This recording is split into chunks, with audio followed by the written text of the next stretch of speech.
Hi guys, இன்னைக்கு நம்ம Sunday special தான் பார்க்க போகிறோம். இன்னைக்கு சண்டே ஸ்பெஷல் என்னென்னா என்னது சொல்லுங்கள். சிக்கன் பிரியாணி, அதுக்கப்புறம் மட்டன் கிரேவி, ரைத்தா, மாம்பழம்.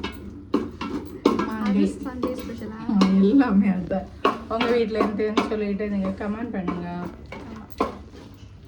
ஸோ எப்படியா இருந்தாலும் அந்த சமையல் தான் அங்கே போயிட்டுருக்கு.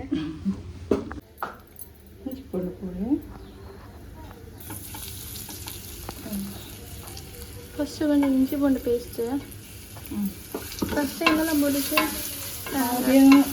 பட்டை, கிராம்பு அது மாதிரி எல்லாம் போட்டுட்டு உள்ளி போட்டு நல்லா வதக்கியாச்சு. அது கொஞ்சம் கரிஞ்சு போயிட்டு பரவாயில்ல. அது இஞ்சி பூண்டு பேஸ்ட்டு, வெளுத்துள்ளியும் இஞ்சியெல்லாம் அரைச்சிக்கணும். இப்போ தான் எடுத்து இஞ்சி பூண்டு தீந்துச்சு. இது கொஞ்சம் பச்சை ஸ்மெல் போனதும் மசாலா,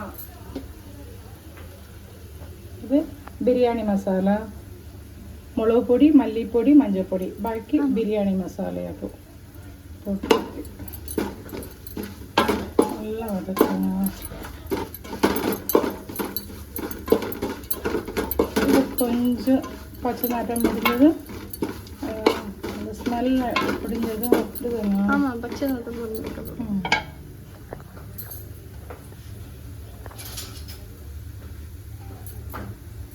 அதுக்கப்புறம் இப்போ கொஞ்சம் கர்ட் போடணும். தேவைக்கு எல்லாமே நான் போடுன்னு சொல்லிட்டு நீங்கள் அப்படியே போடுங்க. உங்கள் தேவைக்கு நீங்கள் போடுங்க. உங்கள் வீட்டில் என்னெல்லாம் இருக்கோ அதுக்கு அனுசரிச்சு அது தவிர கொஞ்சம் சேர்த்துக்கோங்க.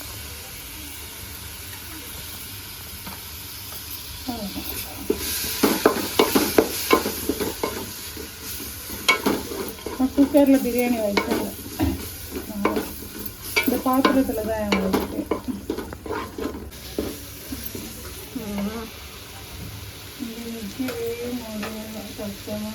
நானே இப்போ தாங்க கொஞ்சம் நேரத்துக்கு முன்னாடி தான் எந்திரிச்சேன். எந்திரிச்சதுக்கு உடனே ஜனிக்கு வீடியோ எடுக்க சொல்லிட்டாங்கன்னா அதே மூஞ்சியோட வந்துட்டேன். இல்லை மூஞ்சி ஒரு மாதிரி இருக்கேன்னு பார்த்தாங்க. அதுக்கப்புறம் தக்காளி டொமேட்டோ சாப் பண்ணி வச்சுருக்கேன். சாப் பண்ண டொமேட்டோ, எத்தனை டொமேட்டோ? 5 டொமேட்டோ எடுத்து. ஆனால் 5 இதுக்கு தான் போடலை, கொஞ்சம் இത്രയും போதும். இதுக்கு கொஞ்சமாக போட்டிருக்காங்க. என்னோட தயிர் போட்டிருக்கீங்களா, அதனால் இந்த ரெண்டும் மேட்ச் ஆகிடும். கொஞ்சம் நேரம் அதுங்கிட்டு. உங்கள் வீட்டில் என்ன சண்டே ஸ்பெஷல் அதுக்கு கீழே கமெண்ட் பண்ணுங்கள். கமெண்ட் பண்ணுங்க. என்னன்னு தெரியல, எனக்கு ரொம்ப ஹீட்டாக இருக்குது, முடியவே இல்லை. நானே தெரியும் கிச்சனில் நிற்கவே கஷ்டம் வருங்க. இன்னைக்கு வேலை ரொம்ப ஹீட்டாக இருக்குது, என்னால் வர முடியல. Oh my God.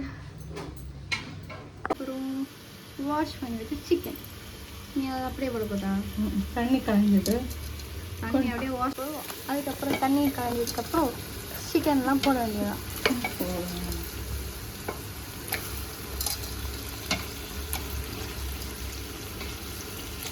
நல்லா கழுவிட்டு போடுங்க, அப்படியே போடுறாதீங்க. எல்லாரும் கழுவிட்டு தான் போடுங்க.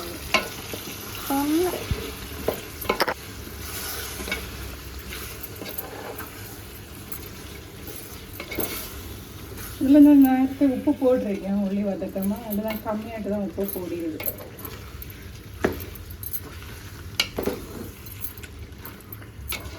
எனக்கு இந்த வழிய பாத்திரம் தான் இருக்குது, எல்லாமே ஊரில் இருக்குது. கிளாஸுக்கு தான் இந்த கிளாஸுக்கு தான் நான் 4 கிளாஸ் அரி எடுத்தேன். 4 கிளாஸுக்கு 6 கிளாஸ் தண்ணி தான் ஊற்றியது. 6 கிளாஸுக்கு 1.5 கிளாஸ் தண்ணி, 3 3 6.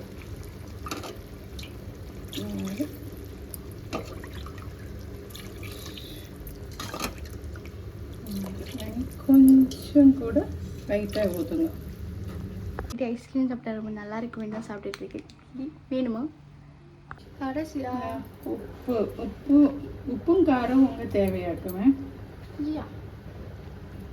உங்களுக்கு நிறைய காரம் பிடிக்கும்னா நீங்கள் நிறைய சில்லி பவுடர் போடலாம். உங்களுக்கு காரம் பிடிக்கிறதுனா கம்மியாக சில்லி பவுடர் போடலாம். எல்லாருக்கும் தெரிஞ்சதான் நான் சொல்கிறேன். இது கொதிச்சாச்சு.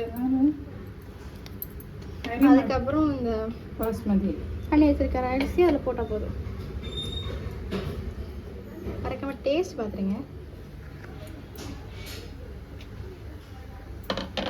ஓகே, அதுக்கப்புறம் அரிசி கொட்ட வேண்டியதான். அரிசி சாரல் மழை மாதிரி தூவி போடுங்க. சாதம் ஜோக்குக்கு தராது.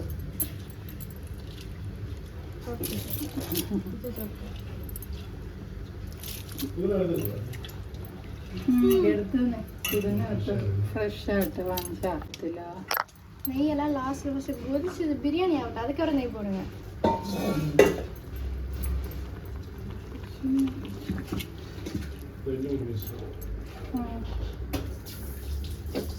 ഞാനിതൊക്കെ അരച്ചാണ് ചേർത്തത്. നിങ്ങൾ ലേറ്റ് ആവുമെന്ന് அடுத்து பீஃப் கறி ஆக்குமே பார்க்கலாமா? அதுக்கப்புறம் சிக்கன் பிரியாணி அங்கே வந்து ரெடி ஆகிட்டு இருக்கு. அடுத்து வந்து பீஃப் கறி வைக்க போகிறாங்களா? சரி, ஓகே, இனி பீஃப் கறி பார்க்கலாம். ஓகே, ஏற்கனவே ஆரம்பிச்சிட்டாங்க. எண்ணெய் அதெல்லாம் தான் போட்டு வச்சுருக்கேன். ஃபஸ்ட்டு கொஞ்சமாக எண்ணெய் அதுக்கப்புறம் என்னன்னு சொல்லுங்கள். பட்டை, கிராம்பு, பெருஞ்சீரகம் அதெல்லாம் போட்டு வச்சுருக்கு. அடுத்தவங்க தேவைக்கு வெங்காயம். 1 கிலோ பீஃபுக்கு 4-5 வெங்காயம் போடுங்க. இത്രയും ரைத்தா பண்ண எனக்கு தேவை. இത്രയും ரைத்தா எனக்கு பண்ணணும். அதுக்கு எடுத்துங்க. அதே பிரியாணி வச்சு சட்டுகள் தான் இங்கே யூஸ் பண்ணுங்க. கையெல்லாம் வெந்து போயிடும்.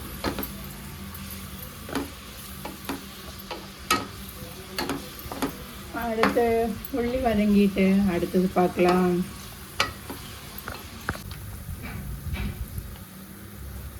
உள்ளி வதங்கி வச்சு அடுத்து கொஞ்சம் இஞ்சி போட்டு போடலாம்.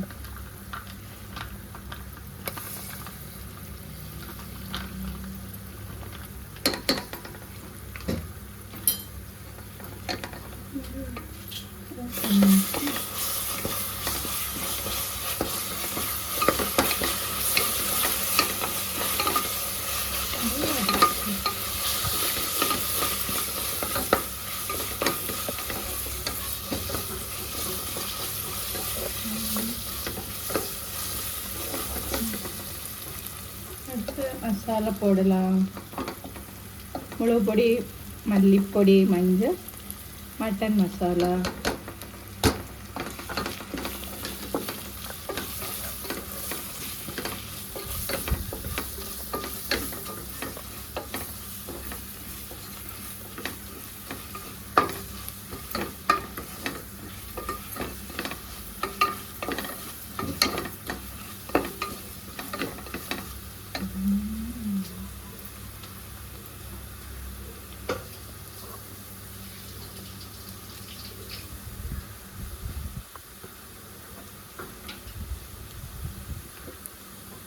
ரெண்டு ஸ்பூன் தயிர் போடுங்க.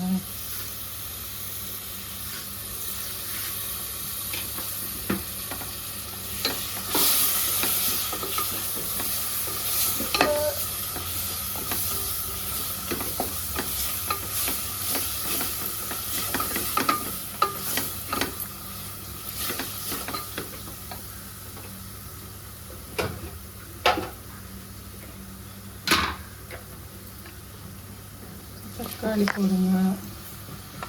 இது ஒரு 3 தக்காளி வைக்கிறேன்.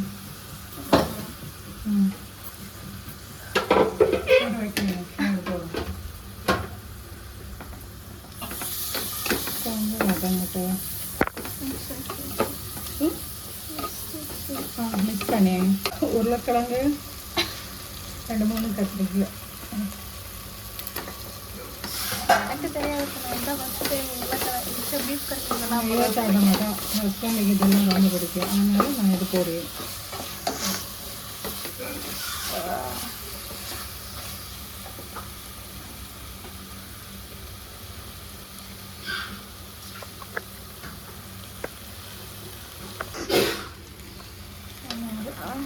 சூப்பர்.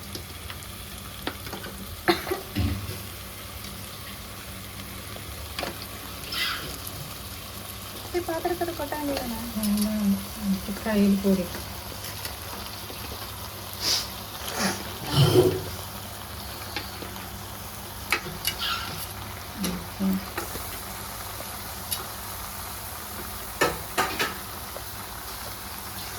மிக்ஸ் பண்ணணும்னு நினைக்கிறேன். மிக்ஸ் பண்ணி நானே மிக்ஸ் பண்ணி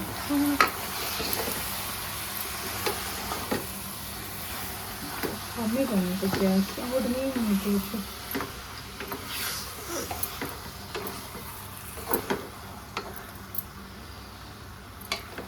பொறுமையாக மிக்ஸ் பண்ணுங்க.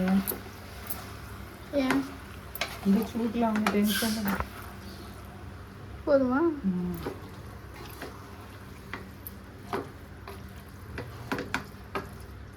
பிரியாணி ரெடி ஆச்சா? ഇതൊക്കെ റെഡിയായി. സോറി, ഞാൻ ഒരു മസാല ഇതൊക്കെ റെഡി പണി വെച്ചിരുന്നേ, അത് ഞാൻ വീത്തവേ ഇല്ല. ശരിയാ, അത് പുതിന, മല്ലിയില, പച്ചമുളക്, ജീരകം, அடுத்து கொஞ்சம் அண்டிப்பருப்பு. இது போட்டால் கொஞ்சம் கூட டேஸ்டாக இருக்கும். அதனால் கொஞ்சம் தண்ணி ஊற்றி இந்த மிக்ஸி ஜாரை கொஞ்சம் கழுவி அது பண்ணிட்டு தேவைக்கு தண்ணி கொஞ்சம் ஊற்றிருக்கு, கொஞ்சம் உப்பும் போட்டுருக்கு. சாரி கைஸ், ஃபோன் வந்து ஹீட் ஆனதுனால டக்குன்னு ஆஃப் ஆகிடுச்சு. அந்த வீடியோ எடுக்க முடியல. நான் பண்ணேன் பீஃப் கறி. உங்கள் வீட்டில் இப்படி தானே பண்ணுவோன்னு சொல்லணும். எந்த தப்பு இருந்தாலும் பீஃப் கறியில் பிரிஞ்சால் போடுவாங்க. நீங்கள் போடுவீங்க, கமெண்ட் பண்ணுங்க. இதில் எந்த தப்பு இருந்தாலும் நீங்கள் சொல்லுங்கள்.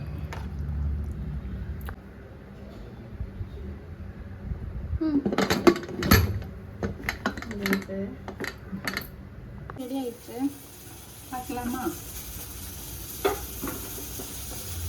கேட்டா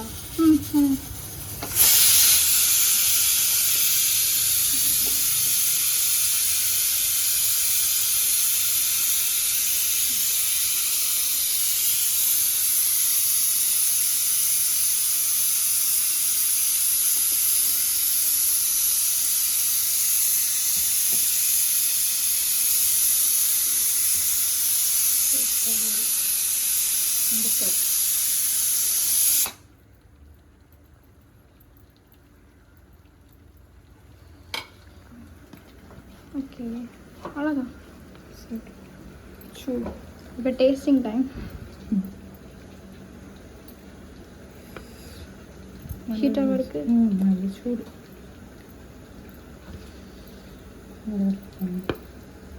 இருந்துச்சு. சூடு சூடுதான். அது சூப்பராக இருக்கும். நீ കഴിച്ചോ?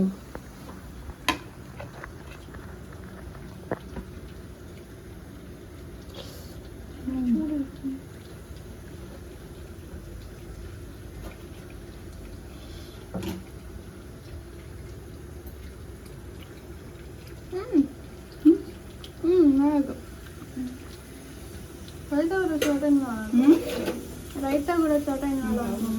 நீங்கள் ரைத்தா வச்சு சாப்பிடுங்க.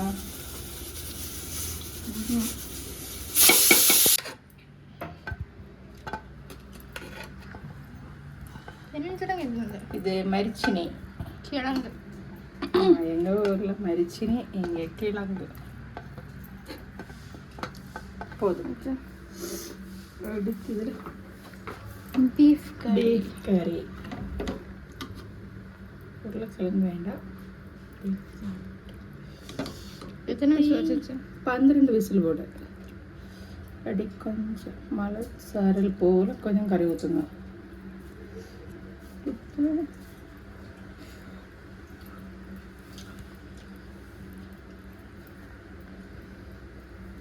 நல்லா வந்துச்சு. ஓ, நல்ல சூடு. செம்ம டேஸ்ட்டு. நல்லா இருந்து. இதோட இந்த வீடியோ முடிஞ்சு. இன்னொரு நல்ல ஒரு வீடியோட சந்திக்கலாம். பாய்.